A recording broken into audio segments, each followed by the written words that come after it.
And the Bucs hope that this will be their first victory ever. We have a great area, growing area, in Tampa, St. Petersburg, Clearwater, Sarasota, Bradenton, Lakeland, and Winter Haven, and even Wauchula. Over 2 million fans, and it's the fastest growing area in the United States. Good afternoon, ladies and gentlemen. Live from Tampa Stadium. For the first time ever in a regular season, the Tampa Bay Buccaneers enter the stadium with numbers in both the win and loss columns. The Buccaneers came onto the field to a wild standing ovation from the some 60,000-plus fans at Tampa Stadium. They did not introduce any players individually. The PA announcer said, "Ladies and gentlemen, your Tampa Bay Buccaneers." Welcome to San Diego, California. Super Bowl 37. It is Tampa Bay versus the Oakland Raiders. Third down, 18. Dropping Gannon, looking Gannon. Those up the middle. It's intercepted at the 40. Derek Brooks 30. Brooks to the 25. 20. Derek Brooks all the way. There it is. The dagger's in. We're going to win the Super Bowl. Super Bowl, baby! Boom, boom, boom! Yeah!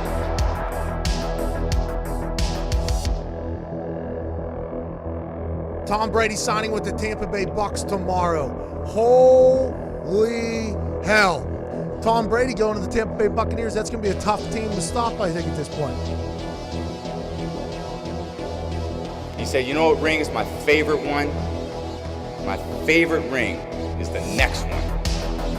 Everyone always says, why the Bucs, man? Why'd you choose the Bucs? And it was a no-brainer. Brady has all kinds of time. Throws toward the end zone. It is a caught ball. Touchdown, Tampa Bay, Mike Evans.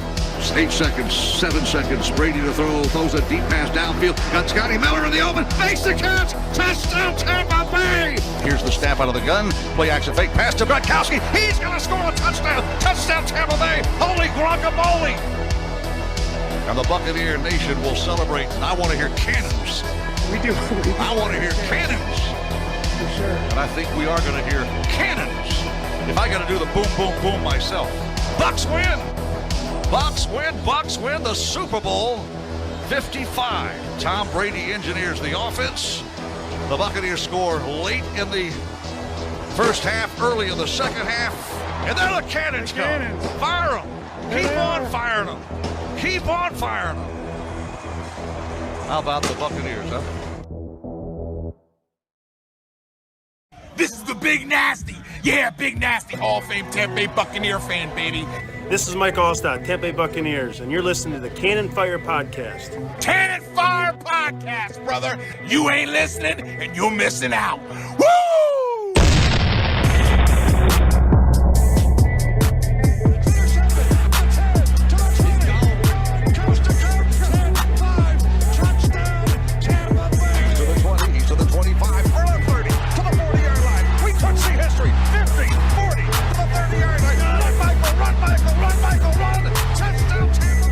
I want to hear cannons.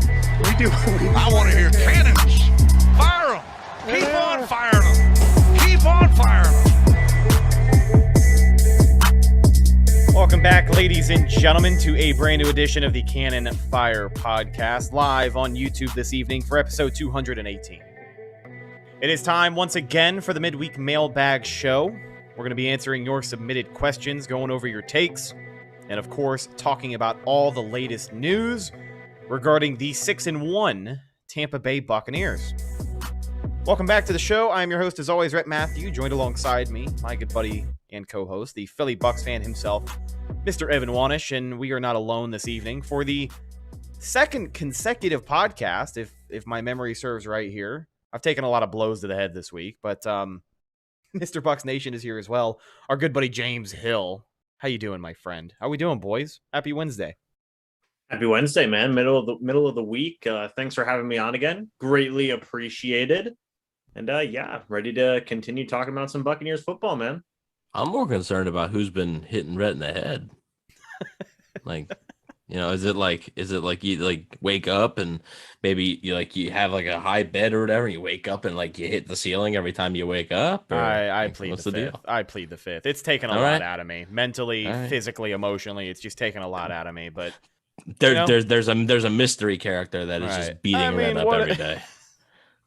What are you gonna do? You know what I mean? Maybe it's like a group of guys. Maybe it's just these guys break into my house and steal my things. So we actually do have some good things to talk about this week, which is very nice because one of the common themes throughout the 2021 campaign for the Bucs has just been injuries, man. It really feels like we cannot catch a break. This time a week ago, we were talking about Richard Sherman, who was not going to play due to injury, stepping up for an assistant coach who was not going to be available for the game, not so much because of injury, because of a positive COVID test, but I mean, you're losing depth at all these positions and it starts looking really scary. But some good news for a lot of fans today as some big names return to practice and should be cleared to go for this week's game against the New Orleans Saints. So first up on that list is tight end Rob Gronkowski, who has missed quite a lot of games at this point. He was knocked out week 3 against the Rams and is set to make his comeback in Louisiana this Sunday. For Gronk, it was a multitude of problems. The ribs, the cracked ribs, the punctured lung. Just a pretty serious injury for a guy who is not only the age that he is, but the position that he plays. It's very physical. He's blocking every play. So you kind of knew it was going to take him some time. But at this rate, people were asking. It seems like Gronk is really going to be feeling good this week. At least that's what, the assumption is when you talk to a guy like Bruce Arians, who's really hopeful that Gronk and everybody else on this list is going to be able to play. It does seem like, a lot of them are closer. He obviously said last week about Lavonte David that sort of had his fingers crossed for last week for Lavonte David. It didn't happen. So I think Bruce is really hoping that he was going to be out there for this week and need all hands on deck. I think this is, you had the Rams game, but then I think this is the next challenge here, going into New Orleans. If this game was in Tampa, I think it's a different story, but going into New Orleans, it's going to be a tough game. So this is another challenge. I think you need to be as healthy as possible. And having Rob Gronkowski back, having Lavonte David back, potentially having Richard Sherman back. I'm not 100% sold if Sherman's going to play or not. Yeah. Just because it seemed like, I don't know, his injury was later. It was week 6. I know they had the 10-day break and then, it's been a week, but I don't know. Like, I still think he might be, maybe he's the guy that returns after the bye week 10. But we'll see. It's a positive sign he's practicing. I mean, that's for sure. But just getting Lavonte David and Gronkowski back alone would be a big boost to both the defense and offense. So, especially since obviously we'll get to it, but there could be somebody else on offense that couldn't be playing in this game possibly. So it'd be really nice to get Gronkowski back. Yeah, 100%. I wanted to bring that up really quickly. And then James, I want to get your thoughts. So Antonio Brown, while we do have a list of a bunch of great players that return to practice, once again, Rob Gronkowski, Lavonte David, Richard Sherman back out there, Jamel Dean and Delaney all out there in some capacity, which is good. Antonio Brown was spotted at practice with a crutch. Now, it's been confirmed that it didn't land him on IR because he's dealing with a modified ankle sprain. The way that Bruce described it is it's affecting more of his heel than like his ankle. So it's giving him a little bit of an issue. Doesn't seem very likely that he's going to play this week. We have seen this offense do pretty good things without Rob Gronkowski and Antonio Brown out there. But again, just another piece of the puzzle that you're not going to have going into a pretty big game against New Orleans. But James, what are your overall thoughts? The Bucs get a really big piece in Rob Gronkowski, and unfortunately, they're probably going to be without AB for a second week in a row. Yeah, man, they just can't catch a break in terms of whenever they get one guy back, they lose or continuously have another guy out. Yeah. It's just been this kind of rotating thing where it's like, okay, we got a starter back. Okay, then we lose another starter. Oh, but we got this guy back. Oh, but then we lose 2 more guys, and it's just been a lot of give and take with these injuries right now and guys coming back and then new guys getting hurt. And this situation is no different. It seems like the situation was, I don't want to say like worse than what I originally thought it was going to be, but, I think there was at least, in some people's minds, an idea of, after Antonio Brown sits this Chicago Bears game, he'll be back, no problem, and that's obviously not the case now. It seems like that it's going to take him a little bit more time to get healthier. Due to this ankle sprain. And you take a look at that position group, Scotty Miller's still on the IR. He did get some very light work in today, but still they're down 2 very productive wide receivers. It's going to be up to, the guys who have been stepping up, guys like Tyler Johnson, Jalen Darden. We saw a little bit more of him in the Bears game. He might be getting a lot more playing time now. Cyril Grayson got elevated from the practice squad. Maybe they'll do the same thing with Jadon Mickens. And then the obvious one, expect a lot more targets to continue for Mike Evans and Chris Godwin, because whenever Antonio Brown wasn't in there, the game plan was, okay, let's throw to Chris Godwin and Mike Evans double-digit times each. And that works, depending on who you play. So we'll see what happens there, but it is unfortunate. Hopefully Antonio Brown can get healthy soon. In the case of getting Rob Gronkowski back, that's great. That's absolutely awesome. I think that his presence was certainly missed, just as having a big receiving tight end. Sure, OJ Howard and Cam Brate, I feel, did a good job filling in for replacing Rob Gronkowski. I think Kevin Minter also did a very good job filling in for Lavonte David. But, we've talked about this before. You can't 100% replicate what both those guys give you. So it's going to be huge boosts to both the offense and the defense in what is, especially like what Evan said, probably the toughest game that this team has played since the Rams game. Yeah. I think one of the biggest pros of having a guy like Lavonte back is, we've talked about it a few times this season, but tackling. It seems like the defense as a whole just tackles a lot better when 54 is on the field. And when you're facing a slippery running back like Alvin Kamara this week, the Saints just traded for Mark Ingram, so they got him back. Is he going to be? He's going to play this Sunday? I think he can, as long as he passes out all the COVID stuff. I believe I don't think there's an issue. I mean, so I would expect him it's the same offense. It's not like he's got to learn a new offense or anything. Right. So he's very familiar with it. With that running back tandem, you're definitely going to want to make sure your tackling is on point. I think with 54 out there, things are going to get cleaned up at least a little bit. So some good news on the injury front for some of the more recent guys. Real quick, I did want to say, just to sort of get ahead of it, Antonio Brown, the reason he doesn't seem to be going on IR is IR isn't 3 weeks. It's 3 games. So if the Bucs were putting Antonio Brown on IR at this point, that means they believe he would be out for New Orleans, he would be out for Washington, and he would be out for week 11 versus the Giants. And you've got the bye week between all those. Yes. Yeah. So the bye week doesn't matter in this case because it's not weeks, it's games. So that would mean that you're losing Antonio Brown for actually 4 weeks, but 3 games. And I think that the Bucs are a little bit more optimistic that Brown could be able to go, if not week 10 versus Washington, but probably week 11 versus the Giants. Now, he hasn't been ruled out yet, right? But I mean, Wednesday practice, you're not practicing, whatever, but you're not practicing, you have a crutch with you. So that's not very encouraging. So he hasn't been ruled out, right? But it's just, I would say a 95% chance he's not going to play, maybe even higher. So hasn't been completely ruled out yet. He hasn't, nobody's been officially ruled out on the Bucs side, but I would be completely shocked to see Antonio Brown that field. I'd say at the very least, you put him as doubtful. Yeah, I mean, I think they'll rule him out on Friday, probably. Yeah, they don't have to make a determination until Friday for some guys, so they don't have to make a complete determination. But I would expect them to be ruled out here. And as far as AB goes and the pace that he was on for the 2021 season, before the Eagles game, he had already missed some time compared to Mike Evans and Chris Godwin, but he definitely found a way to match their production, and that was one of the things we talked about like 2 weeks ago. Was the possibility of the Bucs at the end of the year having 3,000-yard receivers. Now, if he is going to go and miss his second straight game, of course, the bye week after that, but if he misses action after that, then that might turn that hope into a little bit more of a pipe dream. But of course, you hope for AB to get healthy as soon as possible. Now, as we look at some of those other guys who have stepped up, this is going to bring us to our first mailbag question, and we already kind of brought him up, but I like talking about this guy. I know you're a big fan, Evan. Tyler Johnson is our topic here.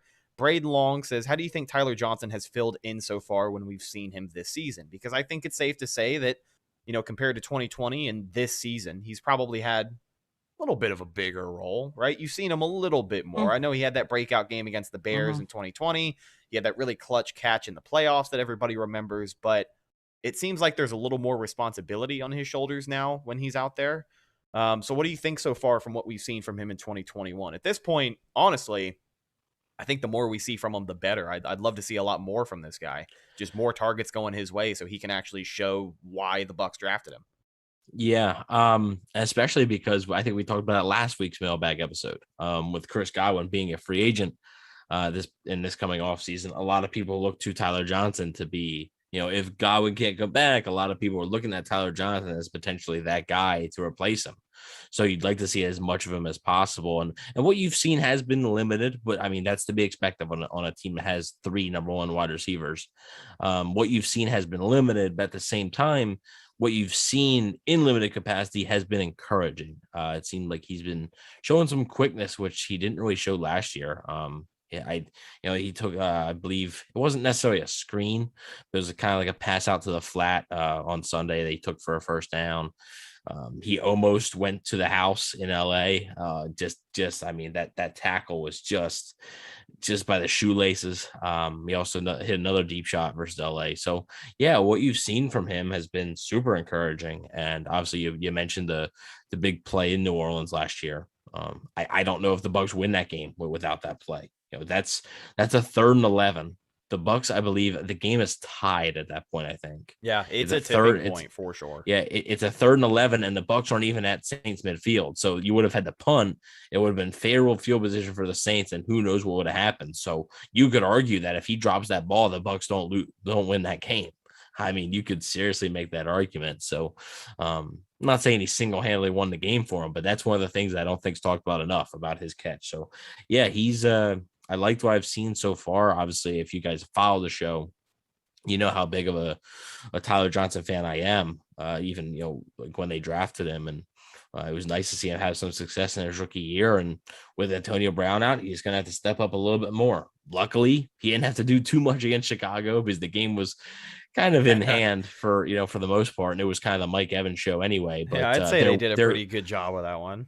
Yeah, there will be games, though, and possibly this Sunday, there will be games where Tyler Johnson will have to play well. And I think this Sunday could be a game that it's possible that, Marshawn Lattimore, as much as we all hate to admit it, Marshawn Lattimore has done well against Mike Evans.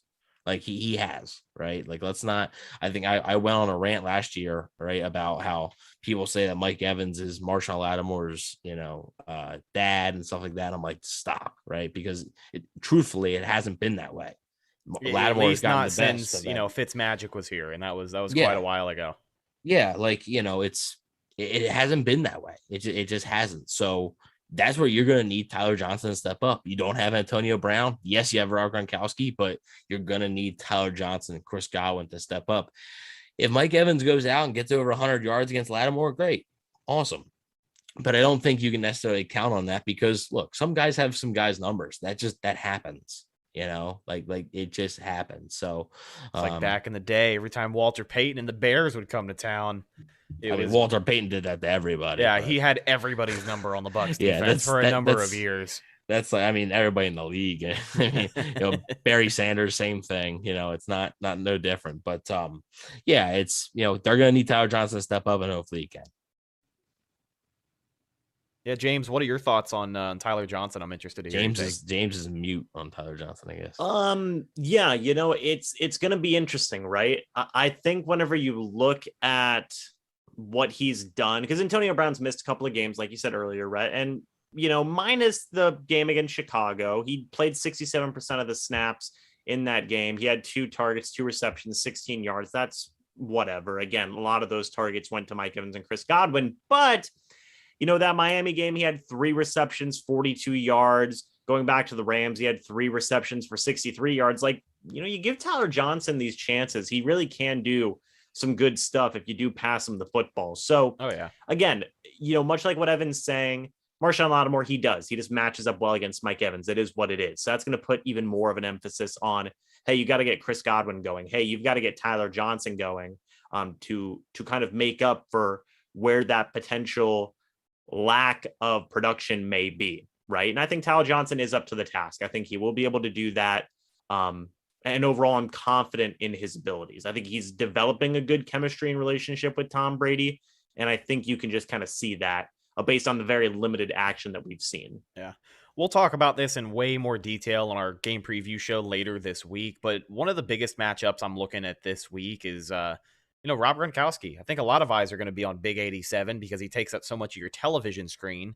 But I'm curious to see how he matches up with New Orleans and their linebackers. I mean, let's face it, this Saints defense pretty much single-handedly won them the game against Seattle the other night. I know it was Geno Smith and the Seahawks, but if it wasn't for 2 clutch sacks at the very end of the game, they might have had a chance to at least get into, scoring position to try and make something happen. But yeah, I'm just curious to see, because this Saints defense, while it's not the same exact Saints defense it was in 2020, I don't think they've seen this version of Rob Gronkowski. Like, I don't think they've seen healthy playing football for a year and a half Rob Gronkowski. And yes, he is coming off of injury, so that's going to be another contingent in all of this. But that's what I'm going to be looking at, because if you can get the physicality of Rob Gronkowski and create some mismatches in the middle of the field, Mike Evans might have his hands busy the entire day. Hopefully Tyler Johnson can sneak out and get some catches. Chris Godwin getting involved is always a good thing as well. But Rob Gronkowski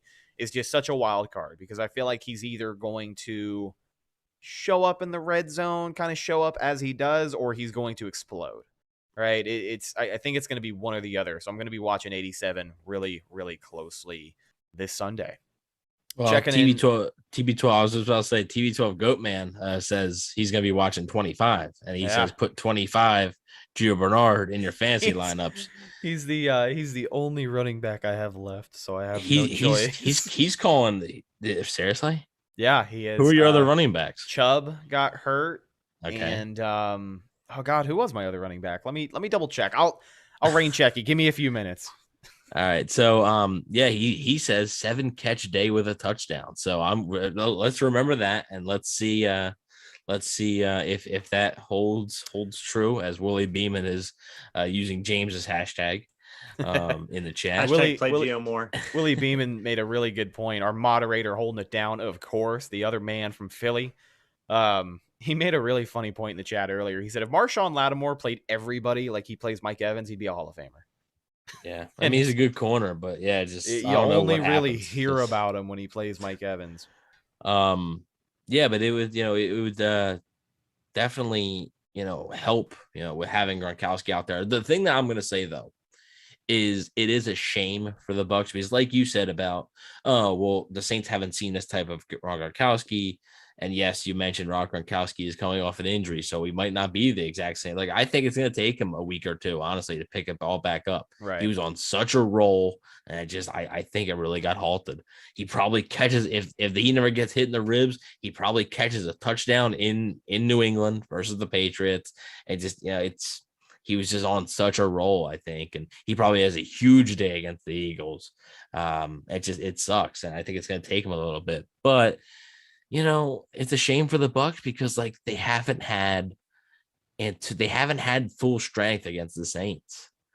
Week 1 last year, it was Tom Brady's first game ever as a Buc, with no preseason, no training camp, basically. Mike Evans, Chris Godwin. Mike Evans was hurt. Rob Gronkowski's first game in 2 years.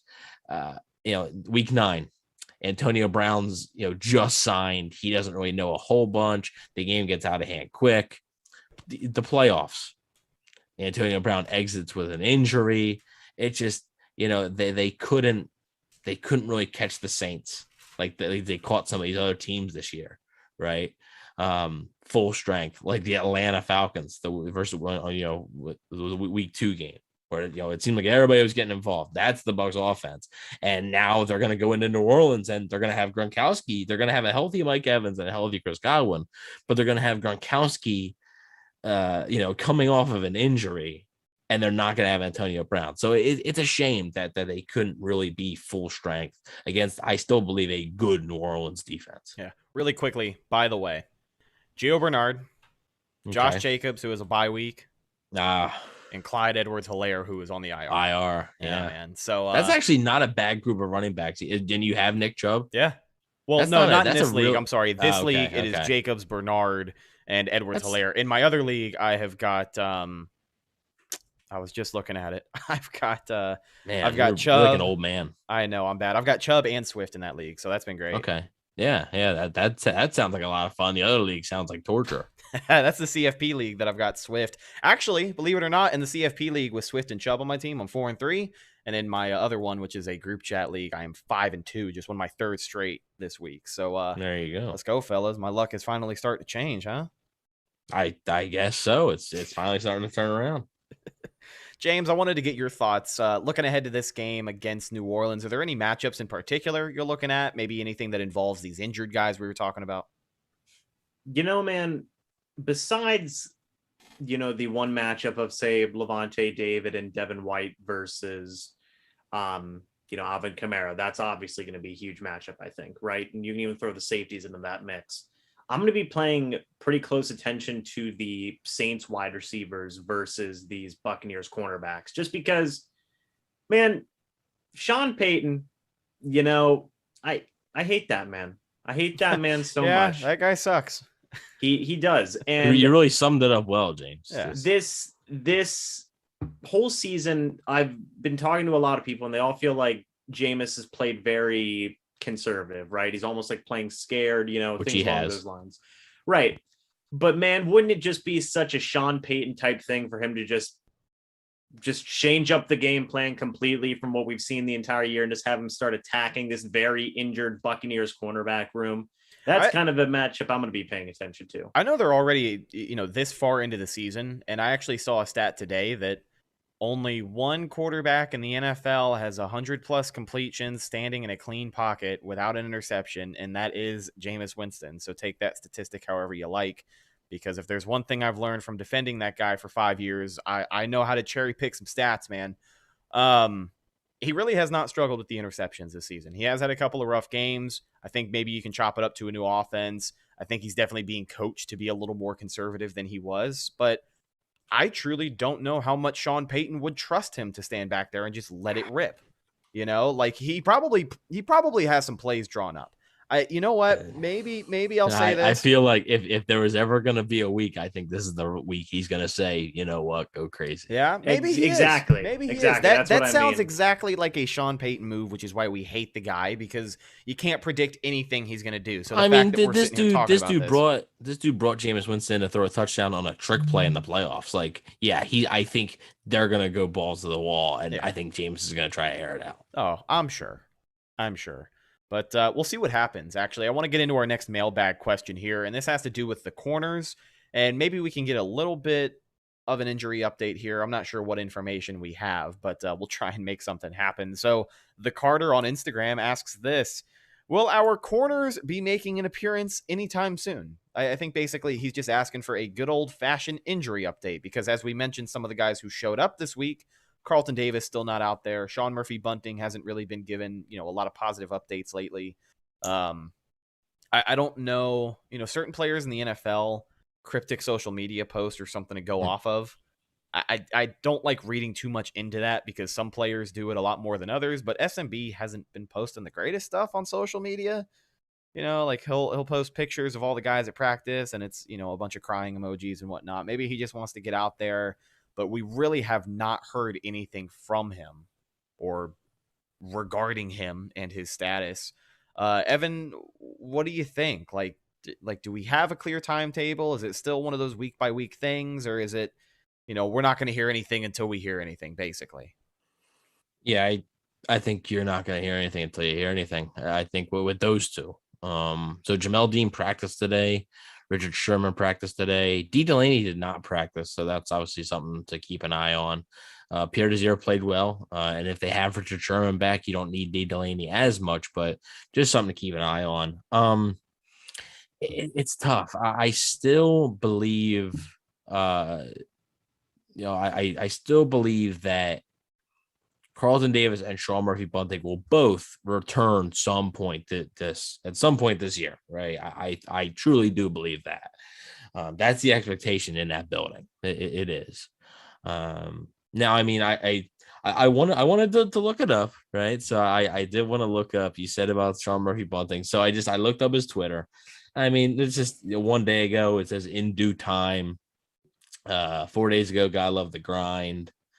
Good dub, but man, I miss football on October 15th. Swear I'm coming back on level 1000 on October 12th. So I don't know. I mean, if you're reading into that, maybe, to me, it sounds like he could return, but we'll see. I think that the first time, sorry, James, real quick. I'm great at cutting you off. That's what I love to do. That's his sole purpose. That's right.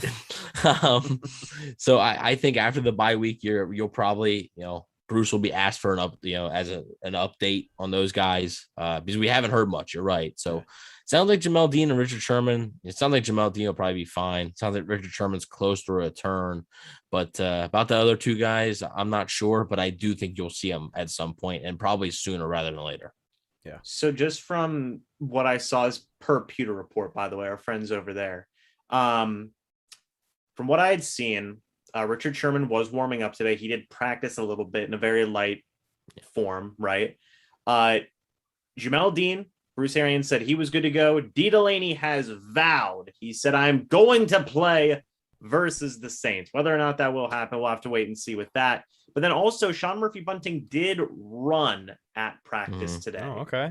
All right. So that's something. Yeah, right? but he had a brace. He had a heavy brace on his arm, but he was running out there. Right. So that's all the info. Sean Murphy-Bunting ran today. Right. I mean, we haven't gotten that many details, but I also want to believe that if he's out there with the team actively every day, at least trying to participate in some capacity, even if it's just running, it's better than anything that we have heard, out of his injury news these past couple of weeks. So definitely something to monitor, but hopefully something that we get some more answers on over the next coming weeks here.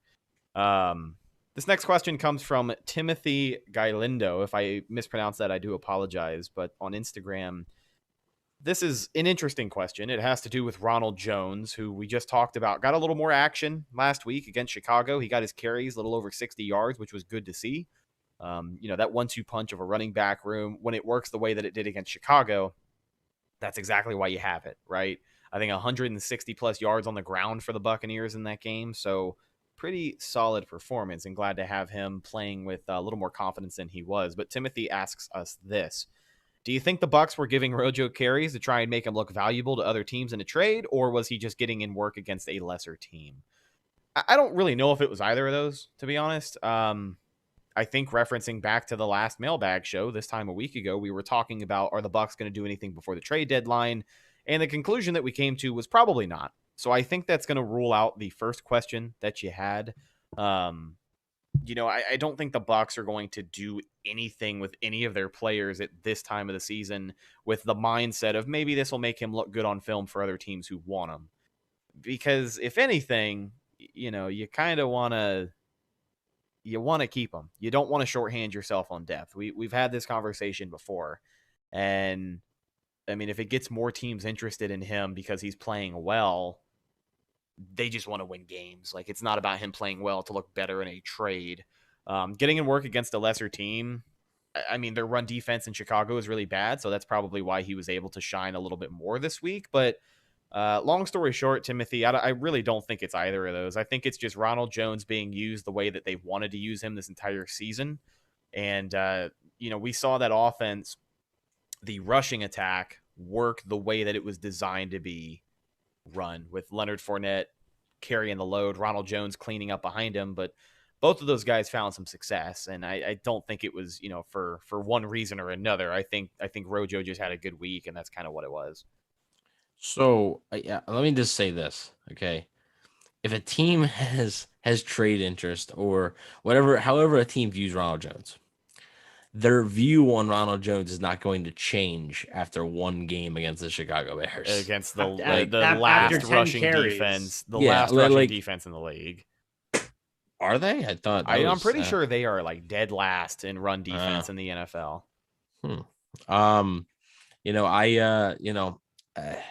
He ran hard. I mean, Jones ran hard. Bruce Arians basically laughed it off, right, when he was asked about Ronald Jones trade rumors. So right, yeah, he's made it clear. They're not trading anybody, but yeah, like I said, one game is not going to determine. It's not going to change the team's opinion on a player. If the Bucs wanted to trade for, I don't know, if they want to trade for a cornerback, and that cornerback, if they want to trade, the trade deadline's November 2nd. Right. So that's coming up. That's Tuesday. That's 6 days. If they wanted to trade for a corner, and this week that corner gives up 12 catches for 120 yards and 2 touchdowns, I don't really think their interest isn't really going to go down much in that corner. Like, they've already made their determination. They've made their evaluation of him.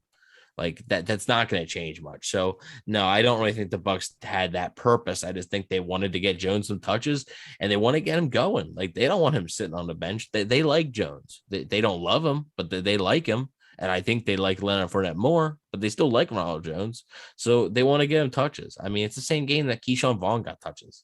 So like they just wanted to keep their guys as fresh as possible. You don't want to run if Leonard Fournette's going to play like this all season. You don't want to run him into the ground and then in the playoffs he's nothing, right? Like he's worth nothing.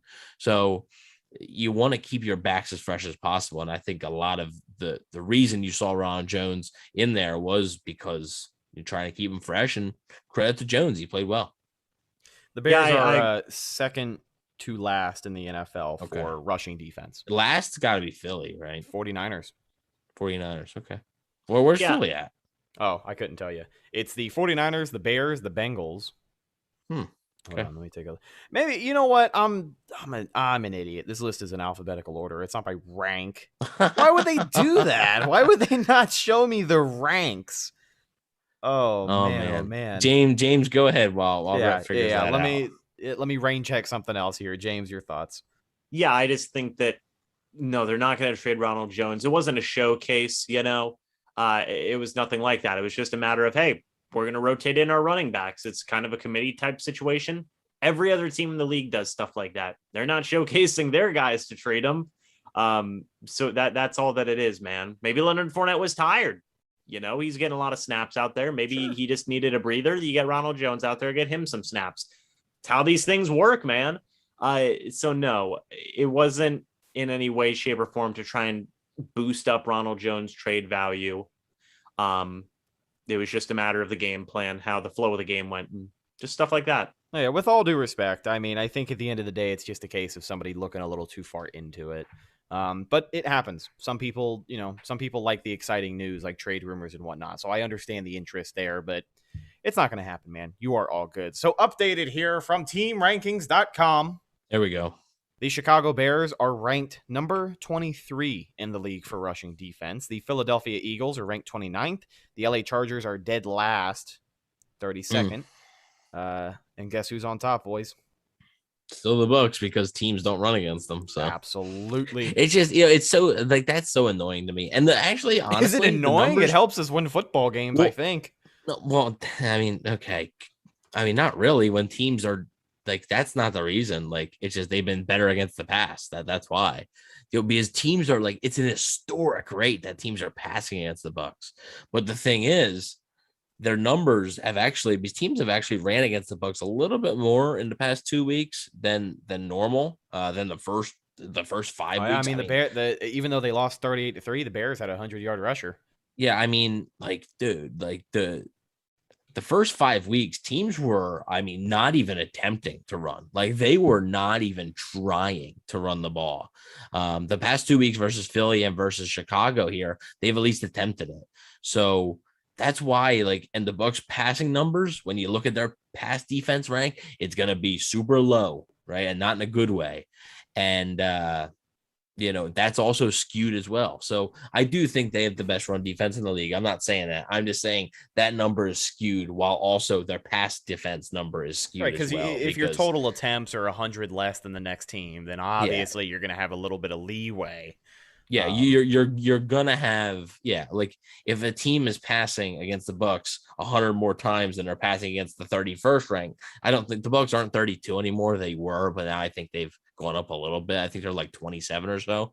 But, you know, if you have 100 more attempts per, you know, like, of like total, of course there's going to be more yards given up and more touchdowns thrown. Like, of course, you know, if you have 100 less, of course there's going to be less rushing yards. Of course there's going to be less rushing touchdowns. Teams just aren't doing it. So we'll see. I mean, Kamara was the Saints' leading receiver last week for Seattle. I think they're going to look to do that again this week. So we'll see. Yeah. So we have a pretty interesting question to close things out. And I'm very curious to hear your thoughts. James, I'm actually going to toss this one to you because I want to hear from you the most, and then Evan, and then I'll kind of put a bow on it at the end. But we always like to save our best / weirdest / most polarizing questions for last. And maybe this is a discussion we're going to have a little bit more on the game preview show later this week. But here we go, man. Felipe Zuluaga. And if I also mispronounce that, I apologize. Felipe asks us this. Do you think that Jameis Winston has improved as a quarterback? We mentioned him a little bit earlier. Talked about how, it'll be interesting to see how the Saints bring him out this week, if he's really going to set back and use that cannon that we know he has, and they're just going to let him off the leash and let him, high risk, high reward, do his thing. But I think he's also been coached to be a little more conservative. This season we've seen both sides of him. I think for New Orleans, it's going to be important which one plays down the stretch, but, fuck those guys. James, I want to get your thoughts really quickly. To put it simply, with the sample size that we have seen and coming into this game, maybe some stuff you've researched, has Jameis Winston improved as a quarterback since his time in Tampa, even though he has been with New Orleans for, a year and a half? He's been their starter for a couple months at this point. Do you think he's gotten better? In the technical sense, yes, in terms of numbers, it looks better on paper, right? Right. A decent amount of touchdowns. Oh, he's not throwing interceptions. Oh, the Saints are winning games. Only 3 picks this year so far. Right. So among, some of the higher tier quarterbacks in the NFL, I think Tom Brady's got 3 or 4 on the year. Tom Brady's got 3, 21 touchdowns and 3 interceptions. Gotcha. Whereas I think Jameis has 12 touchdowns and 3 interceptions, maybe like 13. Which for Jameis, 14 touchdowns, 3 picks. And when we're talking about a guy like Jameis, if you would have told me that over 7 games he's going to have 14 touchdowns and 3 picks, that's a pretty damn good track record for a lot of Bucs fans at the time. Right. So has he improved? Technically, yeah. In terms of the stats, whenever you look at him play, I mean, he's being smarter with the football. But man, he does not look like Jameis Winston out there. Rhett, you said it. He's playing a lot more conservative.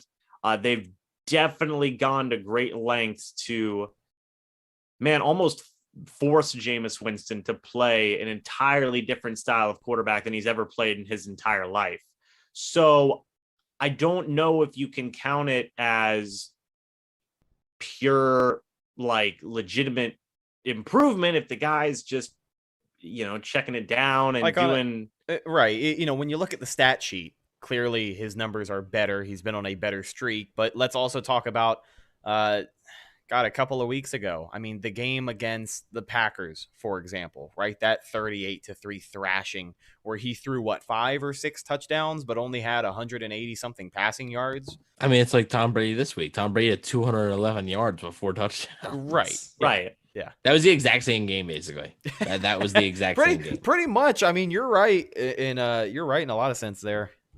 So what's interesting is, it's just been a really weird year so far for the Saints and Jameis Winston. Because I mean, they're winning games, but it's been relying a lot on Alvin Kamara and the defense. I mean, it's really interesting to see how similarly built the Saints are to the Panthers. Because if you see right now, the Panthers, they don't have Christian McCaffrey. Boom, just everything comes crashing down, right? And I feel like you would have a very similar situation if Alvin Kamara was out for the Saints, just because he's been the main catalyst to that Saints offense. So really, if you really look at it, Jameis hasn't had to do a ton so far this year. He hasn't really had to be tested. He hasn't had to go out there and do a ton as a quarterback. So I'm going to say, technically you're seeing improvement, but also on the same point there, it's really, there hasn't been a ton to watch there with James because he hasn't had to do a ton. And really quickly, before I toss it over to Evan, I just want to add on to that. Not that I'm necessarily defending this guy, but let's look at the facts. They've got no Michael Thomas. They're missing another wide receiver. So he has had to kind of improvise these last few weeks with some no-name receivers, which, he's played with a couple of bad receivers in Tampa's day. So it's nothing he's not used to at this point. But again, I totally see your point, because if Alvin Kamara is not out there, this is a guy who he got Offensive Player of the Week this week for the NFC because he had 140 something yards receiving. Mm-hmm. So he is without a doubt a safety outlet for that offense. And when you're already missing pieces in that wide receiver core, your number 1 wide receiver, even though he is slant boy, you are missing pieces. They also just lost, what's that offensive lineman? Pete. Andres Pete, yeah. Yeah, that's a big loss for them coming into this week, and we'll talk about that on the game preview too. But it's one of those things where I'm very curious to see how it ends up down the stretch. And obviously everybody's more curious to see how he plays against his former defense, because I hope we just kick his ass. Evan, your thoughts? I'm gonna take kind of the cop out answer here. I just don't know if you've seen enough to say whether he's improved or not. You just the Saints have even played less games than the Bucs because the Saints already had their bye week. Yes, so the Saints have only played 6 games, so they've even played 1 less game than the Bucs. So, which also I think has division implications. I'm not sure even if the Bucs lose, I think they still would be in first place because technically the Bucs have 6 wins and the Saints would only have 5. So while they'd have the same amount of losses, the Bucs would have 1 more win than the Saints. Though. And so the Panthers beat the Saints this year too. Yeah, so their division record would be the same. Yeah. Yeah. Okay. So, it's. They also lost to the Giants, didn't they? Yeah, in overtime. So it's so the Panthers. I mean, that's the Giants are so funny. Yeah, I know. That just makes me laugh. So I mean, I just don't know. It's so small of a sample size. He's protecting the ball better, but like you said, he's been just this so conservative player. I mean, statistically, guys, the Saints, you know what their rank is in passing offense? Not great. It's 31st. Yeah. They're the 31st passing offense in the NFL. 31. The only one that's worse is the Chicago Bears. You know what the other teams that are up there? It's the bottom 4, the Jets, the Texans, the Saints, and the Bears. Those are the offenses that they're in company with. So it feels like Payton has really been saving Winston. And I think Payton's saving Winston for this game. But because that's just the type of guy he is. But I do think that, like I said, that Green Bay game, that was very similar to the Chicago game this week for Tampa fans. Just the defense giving short fields, red zone offense really dominating, and then they lost to Carolina. They lost to New Orleans. I mean, they lost to New York. And then, they beat Seattle, but they only put up 10 points against the Seattle defense that is brutal. The Seattle defense is not good. I understand, though, that the elements, right, the weather and everything, but I mean, the Seattle defense is 31st in the NFL in defense. So, and they've also got Geno Smith on offense right now. Yeah, I if Russell Wilson's in that game, the Seahawks probably win. Yeah, I mean, the Saints only put up 10 points against them. I mean, 13. But they got the win, and in the elements, it's tough to give an answer. Technically, the numbers will say he has improved. But if you watch the game, I feel like the people that are praising Jameis and all this stuff and Big Cat from Barstool and stuff, they're all big Jameis guys. This isn't the Jameis that everybody fell in love with. Well, this isn't the polarizing Jameis who's making crazy plays. This isn't the same guy. Well, this isn't the same guy because he's also, I mean, although the Saints are in the position that they are, he's not necessarily playing losing football as much. No, yeah. Even though the Saints have a winning culture still, man. Right. Even though he went 30 for 30, he led the NFL in passing yards because most of those yards came in garbage time. Mm-hmm. So week in and week out, if Jameis Winston had a game where he finished with under 335 yards, it kind of felt like a game that, it just wasn't a great day for him. It really wasn't, because that was most of his production, was his ability to just sling it downfield. And like you said, for a lot of Saints fans, it's going to be interesting to see how he plays down the stretch. But if this week is the week that Sean Payton just decides to let him loose, then I hope he does what he does best and, goes out there and makes some of his famous turnovers for everybody. But I mean, it's interesting, man. I mean, the Saints are 32nd in passing attempts in the league. Jameis is 29th just as an individual. Jacoby Brissett has more passing attempts than Jameis Winston this year. And the man hasn't even been, the man only started 3 out of the 6 games this year. Right. All 2 was dealing with his injuries. So it's just, I mean, he hasn't he just hasn't had to do anything, man. It's point blank simple as that. They've been relying on running the ball with Alvin Kamara. Whenever they do pass, it's, short pass types of situations, and relying heavily on the defense. So I agree with what Evan said there, where it's like, man, Jameis hasn't had to be in a situation yet where he's had to throw it 30 plus times in a game. Right. Yeah. And that's going to be interesting to see once he does get into that type of situation. One last thing I'll say before we start to wrap things up here. When you have an Alvin Kamara on your offense, you don't technically need to throw it 30 times a game. So, again, if the Bucs can go out there and contain the running back and just get after Jameis, it'll be interesting to see what he does, especially if he's scrambling. We know he's a mobile guy in the pocket. I have said on this show, and I'll be honest with you, I probably still stand by this statement. I think he is one of the best quarterbacks in the NFL at escaping pressure in the pocket. His pocket awareness is ridiculously high. Like, he has that one signature move where he'll go through his progressions, he'll plant his foot, and then he'll bust a little 360 spin, roll out wide, and he'll lose everybody. So I'm just curious to see what happens this week. Of course, this is everything else we're going to talk about on the game preview show, just giving you a little taste of this weekend's matchup. But this will not be the last time we talk about our ex-quarterback this week, because it is Saints week. It is Saints hate week, fellas. If you want more of Saints Bucs preview, just wait until Friday. We'll have a game preview for you guys. So if you want, we'll get more in depth there. I will say, Saints offensive line was ridiculous against Seattle. I mean, you want to talk about Brady not getting touched. Jameis was not touched. I mean, he was not touched. So, it's going to be a challenge. But like I said, I hate to give that cop out answer to that question. No, but you don't. He's kind of, because that's the type of guy I am. But and love me. But the heel of the program, folks. Yeah, exactly. Somebody's got to do it. Okay, somebody has to do it.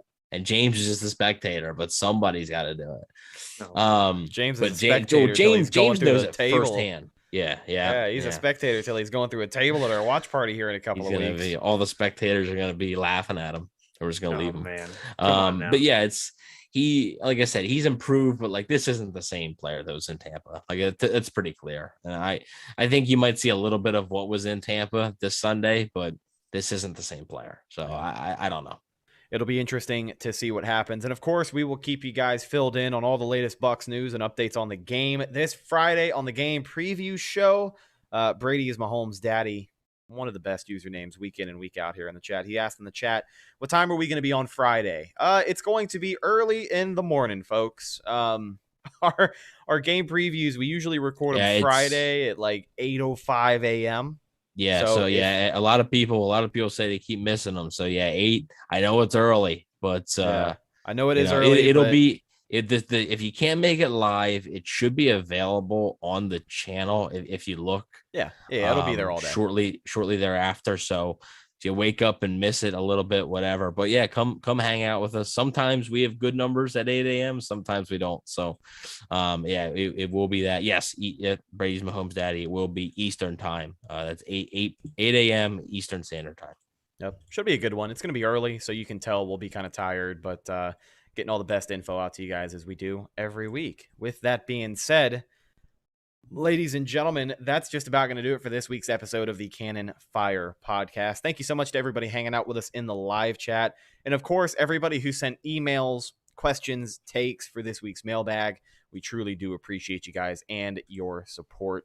Subscribe to the YouTube channel if you have not already for, of course, plenty of great Buccaneer content between now and I guess forever, right? Over the course of the season, the off season, we're always putting new stuff out. So make sure you go check it out. It is more than just the podcast. And we'll definitely get your money's worth because it is free. By the way, this is the last football game, and then the next football game. The Bucs are still going to be on the road, but there's something special happening with that. The next road game that the Bucs play against the Washington football team. It's really wild to think about, guys, but we are literally less than 2 weeks away. Well, no, Sunday we will be exactly 2 weeks away from the Cannon Fire Watch Party. But just the fact that we're already within 2 weeks, like, the week after next is going to sneak up on us, and we're going to be starving for some Buccaneers football. You know, the bye week is going to go by. People are going to be angry. They're going to be up in arms. They're going to show up at the watch party with their pitchforks, and we're going to have plenty of beer and chicken wings for them. But Tony, if the Bucs win on Sunday, Tony's treating everybody. Yeah, so. I haven't seen our good buddy Tony Baloney in the chat tonight, but he did promise everybody that if the Bucs beat New Orleans, and they are indeed 7-1 headed into this matchup, he's buying everybody a beer. Beer is, I wouldn't say expensive at Berry House, but it's a beer company. It's a brewery. Hey, I'm saving Tony by having him buy me a soda. Yeah, so. there you go. He'll save a couple of bucks. But yeah, man, Tony Baloney, free beer if the Bucs are 7-1. So thank you, Tony. Glad to have you there. He can't really speak for himself in the chat right now, but that's all right. You know what? Let's go ahead and talk about Tony Baloney really quick. Just a little detour. I'm not going to drag him. He's our guy. But do you remember all that fun? Do you guys remember the reason he is Tony Baloney in the first place? Yeah. So you call it fun, but there was nothing fun about it. So he came in and he was spouting some nonsense about how Mike Evans is overrated and the Bucs need to trade him, and he drops the ball, and you know, he's lazy. He doesn't always want to win. Just Mike Evans slander, which will never be tolerated on the show because, by the way, Big 13 is only 3 touchdowns away from breaking the all-time franchise touchdown record held by that man right there. So you're telling me that he could break it right in front of Tony's eyes at the watch party? Oh my God. Wouldn't that be awesome if Mike Evans had a second straight 3-touchdown game and he breaks the record? I'm just saying all he needs is let's say he gets 1 in New Orleans and then he gets 2 in Washington. You love to see it, man. You really do love to see it. But we call him Tony Baloney because he came in here with his Mike Evans slander, and then less than a week later, him and his kid go to the Donovan Smith the cornhole tournament, and he's taking pictures with Mike Evans.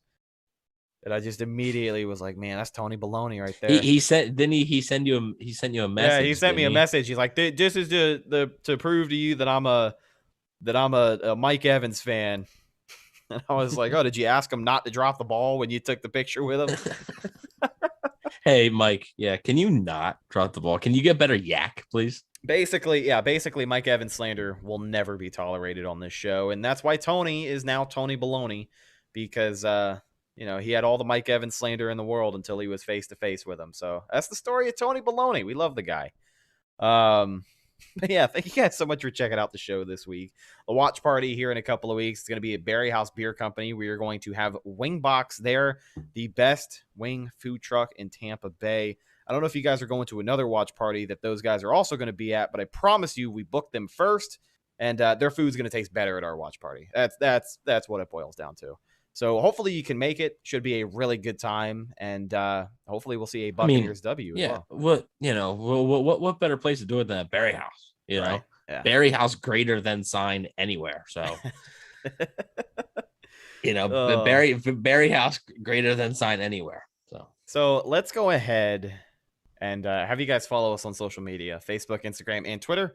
All of those are Cannon Fire Podcast. Best place to go for updates on the show. And of course, Buccaneer news as it happens. Speaking of Bucs news as it happens, you can follow my co-host Evan on Instagram at Bucs_daily, the #1 Buccaneers fan page on Instagram. You can also find him on Twitter at EvanNFL.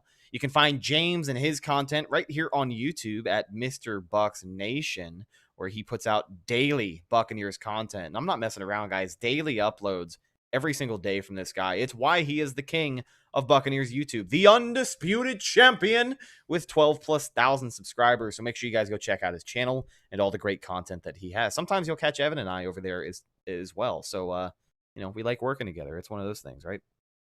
Oh, yeah. Well, for sure. I guess. For the most part. For sure. Until I get sent to a table, then I don't know how much fun it is. Hey, it'll be great content for you, though. Yeah. I think it'll help your sub numbers a lot. Yeah. Mr. Bucs Nation gets launched through a table. It's just, imagine that tagline. No, not going wrong. Well, gone wrong for you, maybe. Not yeah, no, that's what I mean. Gone wrong for me. Tony's going to spill a beer on you. Oh, God. You're going to spill a beer on your unconscious body. Oh, jeez. It's going to be great. Last but not least, you can find myself on social media, Instagram and Twitter at Redicus, RHETTAKUS. If you follow me, I will follow you back. Thank you guys once again for checking out this week's mailbag edition of the Cannon Fire podcast, brought to you by your guys over at betonline.ag. We'll talk to you Friday morning, 8 a.m. Eastern Standard Time, right here on YouTube for our weekly game preview as we go over the Week 8 matchup between the Tampa Bay Buccaneers and those damn New Orleans Saints. Should be a good one. We will talk to you guys then. I'm your host, Rhett, signing off from my co-host, Evan Wanish, and our special guest, James Hill. We'll talk to you next time, and as always, go Bucs.